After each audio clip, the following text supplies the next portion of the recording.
Common question I get is how to train specifically for hiking, and mostly related to injury. So a lot of people will experience shin splints, foot pain, ankle pain, knee pain while on trail.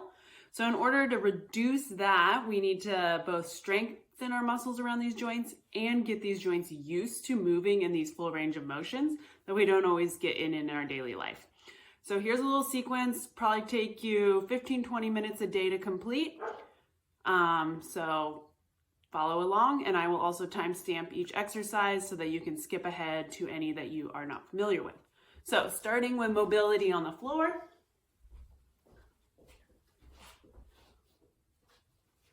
Lay on your back, bring one knee up to about 90 degrees, resting in your hands. We're going to start with ankle circles.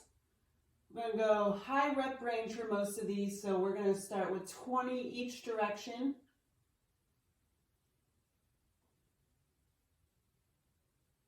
And then once you've done 20 each way, point your toes, flex your toes. All right, then switch sides. And you'll be doing 1 to 2 sets of these each time, 20 reps of each thing. Okay? From there, a great drill to just kind of get your glutes awake and working is to do some glute bridges, so feet flat on the ground. You're gonna roll your hips so that your back's flat on the floor, flex your glutes, and then unroll. All right? A good way to check if your glutes are doing the job is picking up one foot at a time and seeing if you can maintain that position. All right? Moving on, we're going to go into more specific strengthening exercises. So calf raises. We want to do both straight leg calf raises and bent knee calf raises. Okay?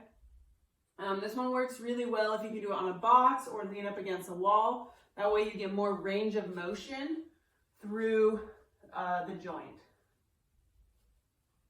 Great. The other muscle that we often forget in strength training are the little muscles on the front of our shins. These are our anterior tibialis. The best way to do this is to lean against a wall, and I don't quite have one handy, so I'm going to use this box sit. And you're going to pull your toes up towards your shins and then lower them. To make it harder, you really want to get your weight over your toes, so your butt's just leaning against the wall for balance, but you're not like sitting back into a wall sit. Once again, about 20 of those.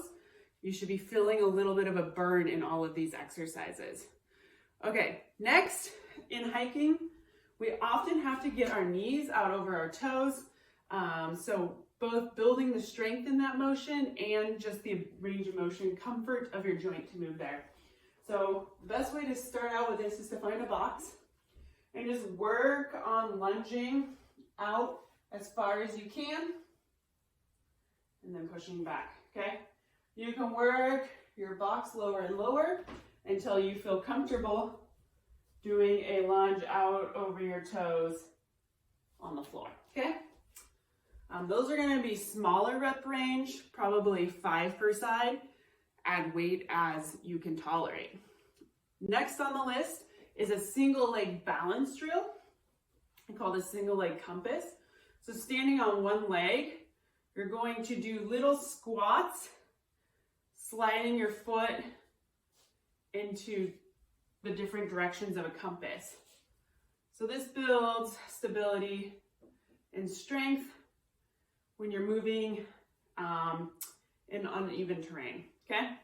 So I'd probably go around 5 times, then switch sides. On this back one, if you want, you can really come into an airplane type move. All right, and then our last bit for either conditioning or strength training is step-ups or walking lunges. To add a little challenge, you can fill a backpack with weight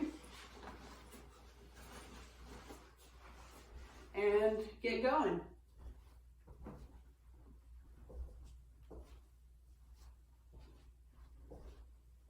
Or you can do walking lunges around your house. Hope that helps. Post any comments or questions down below and let me know how it goes.